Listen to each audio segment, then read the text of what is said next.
This is Sleeping in Trees, the audiobook, Chapter 20, Breaking in the Benz. We didn't know what a Mercedes Benz even was. Out in front of Junkle's yard that Saturday afternoon, we were throwing together a pickup football game when his father turned the corner and headed up the street in a spanking new one. We were used to Buicks, Lincolns, Chevys, Fords, Pontiacs, and Cadillacs, so this odd-looking, completely unrecognizable car caught our eye with its impressive chrome grille and a low-slung, sleek body. The motor sounded strange to us, absent the rumble of a big American V8. He pulled up in front of the house, and we bustled over and huddled up to check out the new machine. It had a beautifully finished cream exterior over a mocha perforated leather interior. Every square inch of upholstery was genuine leather. Opening the driver's door wide, Junkle's dad deftly pivoted his portly body and stepped with command and pride onto the driveway. My crew and I jostled up even closer to get a better look inside. The car smelled great. He said it was a brand-new German motor car. Some of the finest engineering in the automotive world went into a Mercedes Benz, he pointed out. The handling, braking, and steering were superb, he added. Even the suspension was independent, whatever that meant. Finally, it went extremely fast, over 130 miles per hour. He had our attention. Junkle's dad owned a company that sold used woodworking machinery. Unbeknownst to him, he had just morphed into Mr. Salesman and was very effectively pitching an $8,000 Mercedes to a group of 12 and 13-year-old boys. He was very good, sure knew how to spin it, and closed us all in less than 5 minutes. Even though I was but 12, this was most certainly a car I wanted to take out for a drive one day. Little did I know, as I kneeled down to examine the first remarkably light, polished alloy wheels I'd ever seen, that just such an opportunity would avail itself much sooner than I could have imagined. After dinner, a few days later, I headed out through my unlit garage and into the driveway. It was quiet, and I stood for a moment, looking into a full-moon night sky, pondering which way to go that evening, with yet no plan in place. Either across the street and up the Bacardi's driveway to the cut-through path that ended at Dork's house, or a hard right and straight up the street past Monkey's and Junkle's. I was startled when, out of the dark, Junkle himself emerged, a bit out of breath and quite moist with perspiration. He smelled faintly of spaghetti with a hint of garlic. He had trotted 2 entire yards over from his house and was nearly overwhelmed from the physical exertion. Every neighborhood has one, a chubby sweetheart of a kid. Junkle was ours. I thought it very unusual to see him out after dinner. It was simply not allowed. Whether smart or cruel, his folks had a very tight leash on Junkle, and once the sun set, he was locked down for the night. We could go to his house and play ping-pong or swim on occasion, but he would certainly not be out roaming the neighborhood with me and the rest of my crew. I asked him how it could possibly be that he was standing before me all hot and sweaty in my driveway, well after his curfew. He blurted forth excitedly that friends of his parents had taken his mom and dad out for dinner. The Flame at Sunnyland Plaza, he said.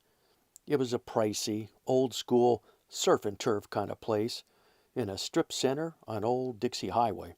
Steaks, chops, and lobster were on the menu. Everything was drenched in butter. Junkle said his older sister was his babysitter for the evening.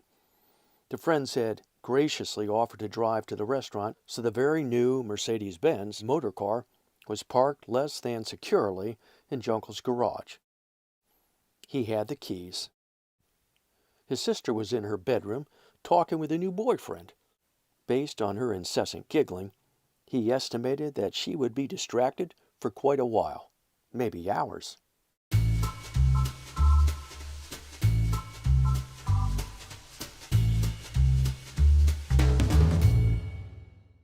Junkle stuttered nervously and, with a serious look framed by a frown, held out the car keys and asked if I would like to take the new Benz out for a spin.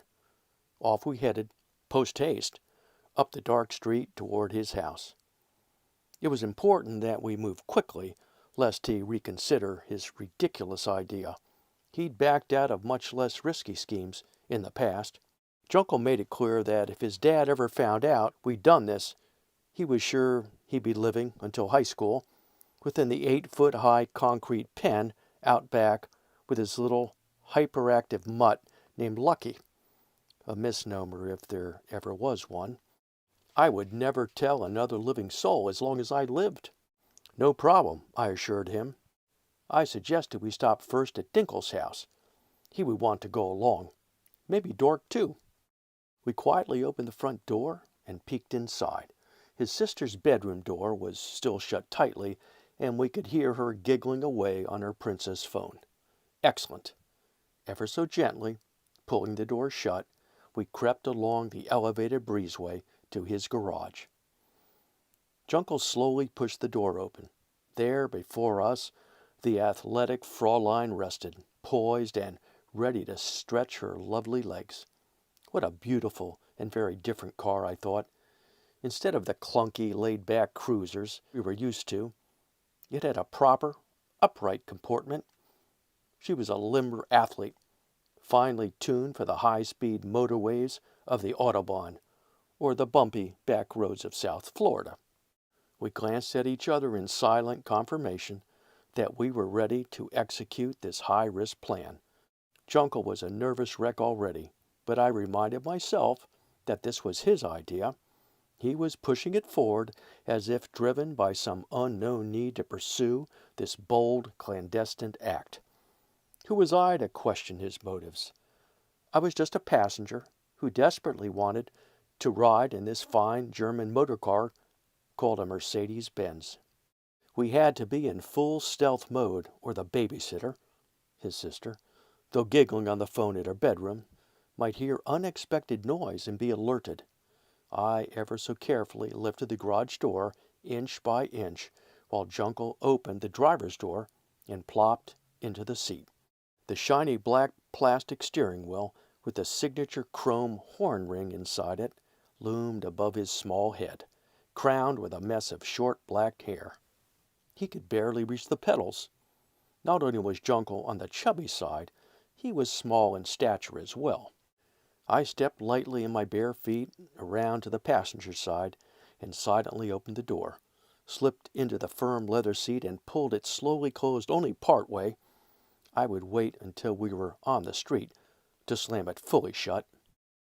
Junkle inserted the ignition key and gave it a rough twist. The finely tuned German engine jumped to life. It soon settled into a precision idle. We were confident his older sister was otherwise detained and oblivious in her bedroom. I urged Junkle to shift into reverse. Pulling the lever and notching it downward, he slowly rolled back out of the garage and into the night.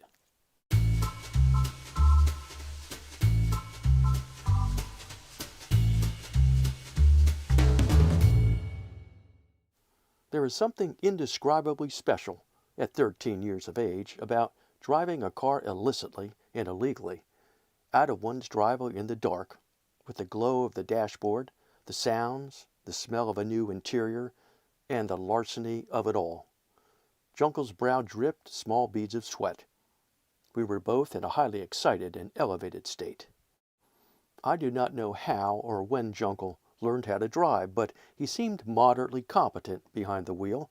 It was hard to believe. He could steer and work the accelerator and brakes in the correct coordinated sequence, but it was also obvious that experience and poise were not his strength. We rolled down the driveway very slowly and, with the turn signal blinking brightly, turned left and headed up Vista Lane. He gunned the engine en route, weaved erratically and pumped the brakes to give me a start, and he did. Junkle wore a large grin. We turned left in front of Ted Williams' house. I considered that he might be sitting in front of his TV, autographing baseballs, in an effort to fund his fishing excursions in the sandy shoals around Key West. We headed 1 block over to Dinkle's. He was standing at the bottom of his driveway, next to his mailbox, holding a box of sugar smacks, as if expecting our arrival. Dinner, I assumed. He did a double take when we pulled up. Dinkle was simply astounded that Junkle was at the wheel of a brand new Mercedes Benz, whatever that was, and I was riding shotgun. He was in the back seat in an instant. Junkle stepped on it hard, peeling out on the gravel car park as we accelerated up the street. Sugar smacks flew about.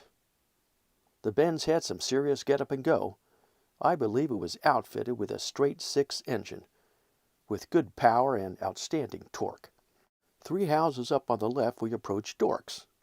We could see his silhouette in the light of the open garage. Junkle was in rare form as he laid on the Benz's goofy Euro-style horn and screeched to a stop. Dork was inside next to Dinkle in a flash. Junkle continued to quake nervously. We'd driven 1 full block. I had never seen him so stressed. He was sweating heavily. Long after his jog down to my house, we had been through some high-anxiety escapades before, but this joyride had elevated the game for him to a new extreme. Clearly, with his dad's brand-new Mercedes loaded with 3 friends riding through the neighborhood illegally at age 13, Junkle was having second thoughts. But the die had been cast. He was all in, and there was no turning back.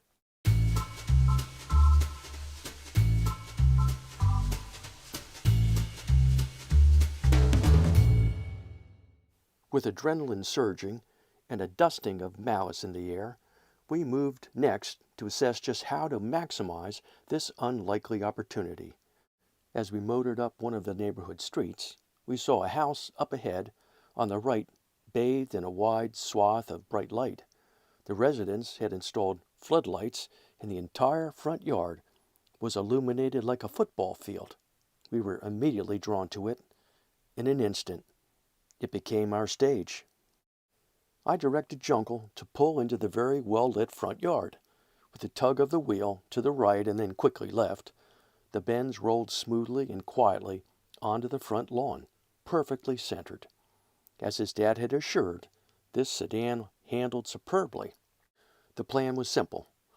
Like so many vandalous juveniles of that era, we were incredibly enamored with the act of trenching people's lawns with a car. If we could commandeer one and find a really nice lawn, it was open season. We reveled in driving up onto a carpet of grass, flooring the accelerator, and burning 2 uniform trenches across it as we pulled away and raced down the street. It was just another form of papering trees or throwing eggs. The point and purpose was lost on a young hellion, most assuredly, but we were drawn to the act just the same. After all, no lasting harm was done. The grass always grew back. We sat for a moment, exposed under the bright floodlights. The 3 of us, in an excited chatter, urged Junkle to shift down into low and floor it, directing maximum thrust to the rear wheels.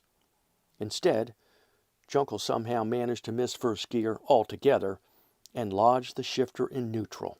He jammed the accelerator to the floor. The finely tuned German engine revved immediately to maximum RPM. Junkle, startled by the roaring whine of the engine, spasmodically jerked his stubby foot off the accelerator pedal so fast that the carburetors overreacted in a loud cough. They burped and gasped and flooded the engine. The Mercedes belched twice, rattled, and stumbled to a stop. I was certain I saw smoke. Dead silence. In unison, our 3 heads swiveled around to view the front of the house and then back to Junkle's small head. The cursing commenced. All at once, we yelled at him to shift into park and restart the car. He slammed the gear lever upward, turned the ignition hard, and began to furiously pump the gas pedal. which was exactly the wrong thing to do. The engine spun haplessly. We smelled gas. In an instant, the klutz had managed to hopelessly flood the engine, rendering it completely inoperative. There we sat, four hyped-up young boys in a brand-new Mercedes Benz, parked securely in the middle of some family's brightly lit front yard at 9 p.m. on a Saturday night.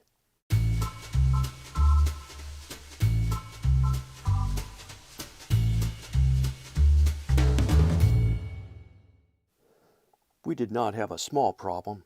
We had several enormous ones. First, when spotted, and we would be spotted, the homeowners, a snoopy neighbor or a passing car, would immediately wonder what was up. Time was against us on this. Second, we were 2 miles from Junkle's garage and the new Mercedes home. We'd have to push it all the way back. One thing we noticed during our brief drive was that the fine German engineering came at a price. Not only was the motor car expensive, it was very well built and bloody heavy. Could 3 skinny boys with Junkle at the helm even manage to move it 100 yards, much less 2 miles? This was undetermined. Third, what if Junkle's sister, responsible for his well-being, wondered what he was up to?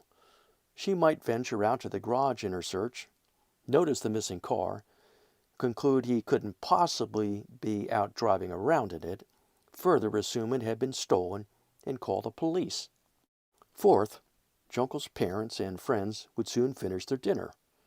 They were not late-night revelers at all, though I did notice his father had become a bit tipsy at Junkle's recent bar mitzvah. They were probably headed home at that very moment. Fifth, in that likely event, his dear friends would certainly want a quick look at the new Mercedes, more than likely the subject of much discussion over dinner. Junkle began to cry.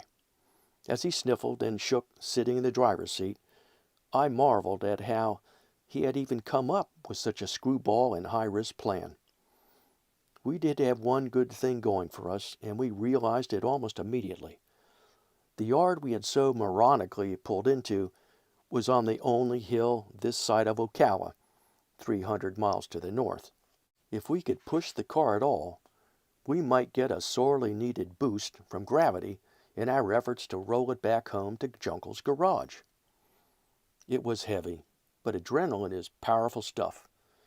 As we huffed and puffed, the car started to roll slowly across the lawn. Miraculously, the homeowners must have been comfortably ensconced in front of the TV in the family room at the back of the house, and not a single car had passed us since we became stranded. Could we be so lucky on the long push home? Not knowing when Junkle's parents would return, the car that motored by could even be them. Indeed, the hidden risks of this small caper were piling up. The hill helped just as we had hoped, and soon we were chasing the flooded Benz down the dark street as it rolled silently away from us. Junkle maintained command and control in the front seat. The lights of an approaching car appeared rounding the corner behind us. We yelled for Junkle to pull over, turn on the lights, and get down. Sobbing away, he responded perfectly. Dinkle, Dork, and I dove down to the grass on the dark side, out of view. A bright blue Buick slowed as it passed by, accelerated, and drove off. Now we had the challenge of getting the stationary vehicle rolling again. This was incredibly hard. It was sitting in soft grass without the help of a hill, and we were nearly exhausted. But fear, combined with intense will, is a mighty, powerful force, and very soon the fine machine was again rolling slowly and silently down the dark street, with Junkle sniffling at the wheel.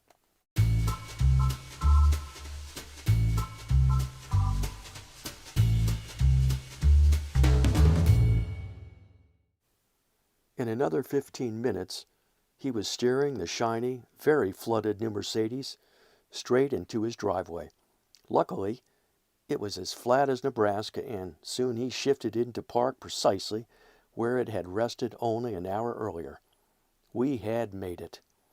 His parents had not returned. His sister was still on the phone. For the heck of it, he tried to start the engine, and it fired right up. He smiled. We all jumped back in and sat while he revved it a few times. Hearing the racket in the garage next to her room had Big Sister on the move. She stormed out with an angry look on her face. Junkle explained that he was just showing us the new Mercedes and nothing more. She pointed out that their parents could pull in at any moment and probably would not appreciate 4 sweaty young boys sitting on those brand new leather hides. The 3 of us hopped out and Junkle was led by the scruff into the house. It was a close one, skin of the teeth close. As we headed to Dinkle's house, we recounted all the things that went wrong and all the things that didn't, and how we somehow had once again snuck by. Not so fast. Junkle's neighbor across the street was a strange one, a real odd duck. In the 14 years that I lived on Vista Lane, I can truly not remember seeing him come or go from his house. He must have, but just not during the innumerable times we were playing football or softball in Junkle's front yard right across the street, or riding our bikes back and forth in front of his house. This man was a ghost. Apparently he was actually much more than an apparition, as he had not only seen us pull out of the garage and drive away earlier in the evening, he was in the same window when we pushed the stalled Benz back into the driveway and the garage. He had witnessed the entire boneheaded event. That Sunday morning he approached Junkle's dad as they both strolled out to get the Miami Herald plopped at the end of their driveways. Busted. Apparently, Junkle's dad had already wondered why the hood seemed warm when he was showing off his new steed to his friends after dinner. He had also noticed dirty handprints all along the rear of the car. And why had Junkle appeared so weary if all he had been doing was watching some TV while they were dining at the Flame? The oddball across the street had just supplied the missing piece to the unsolved puzzle. It all finally made perfect sense. Junkle paid a steep price for the escapade. He was grounded for 2 months. We didn't so much as see him for what seemed like ages. We wondered if he might actually be living in the concrete pen out back with his dog, Lucky. As for Dinkle, Dork, and me, nothing was said by anyone. We had expected the worst when word got around and even talked about what punishment might be prescribed, but there was nothing. Their final conclusion? Junkle's dad identified his only son as the kingpin, the creative genius behind the caper, and assumed the others were just along for the ride. It's Christmas Eve. Mom and Dad, quite exhausted from hours of preparation, have collapsed into a deep slumber. Late in the night, these 3 miscreants did what? What? No. I say coal and sticks for life. Coming up next is Chapter 21, and it's called Santa Won't Be Back.